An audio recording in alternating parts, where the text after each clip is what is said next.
घरात पहिल्यांदा लग्न करून आले तेव्हा तुम्हाला कसं वाटलं होतं? अरे यार, हे कशाला आणलं मी? आता हे परत पण नाही होत.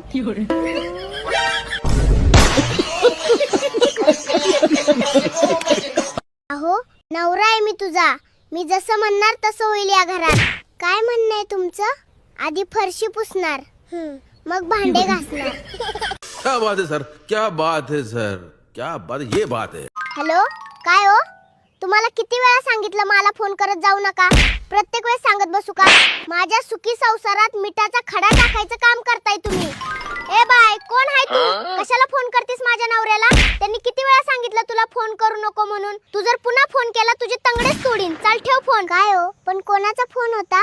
आईचा. कोणाच्या आईचा? कोणाच्या काय कोणाच्या? तुझ्या आईचा. खत्म, bye bye, tata, goodbye, गया.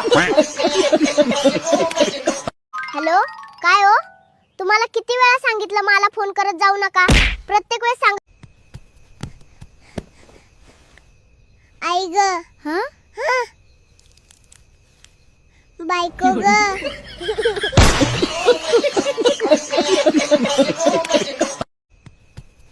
काय तो दिवस रात्र मोबाईल चालवत असते? मोबाईल चालू की तोंड चालू? मोबाईल चालवा, तोंडाला आराम द्या, काही प्रॉब्लेम नाही. ओ, एवढ्या पावसात कुठे निघाले? येतो जरा मित्रांना भेटून.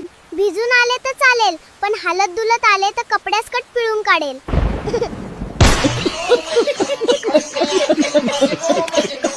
ओ एवढ्या. अहो, कोणत्या नवऱ्या बायकोत भांडण होत नाही सांगा ना तुम्ही? पण बाकी बायांचे नवरे असे तुमच्यासारखं तोंड फुगून बसत नाही काय? एक सॉरी बोलायचं आणि गोड व्हायचं. पण नाही, तुम्हाला नकोच आहे ना. मी सॉरी म्हटलं तर सगळं सॉल्व्ह होतात ना. पण नाही, तुम्हाला सॉरी बोलायचं नाही. बरं बाई, सॉरी, चुकलं माझंच. पुन्हा नाही होणार माझ्याकडून अशी चूक. कुत्र्यावानी घेऊन आला लगेच माझ्यापाशी बोलायला. मला नाही बोलायचं. आधी स्वतः चुका करायच्या आणि सॉरी बोलायला. माझी छान रछान. तुम्ही एकदा ना 1000 वेळा खोटं बोलले आणि मी अशा खोटरड्या माणसाबरोबर अजिबात संसार करणार नाही.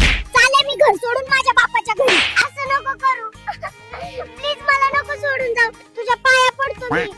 तू घर सोडून गेली तर माझी अंडरपॅन्ट कोण धुवून देईन बाई? किती निर्लज्ज माणूस आहे हा. म्हणजे मी घर सोडून चालायचं त्याचं काही टेन्शन नाही, पण ह्याची चड्डी कोण धुवून देईन हेच टेन्शन ह्याला. लवकर सांगा मला, कोण होती ती सटवी बाजारात तुम्हाला टकाटक बघत होती? चुप राहा ग बाई जरा. डोकं नको खाऊ. आता तिला पण सांगावं लागल की तू कोण होती.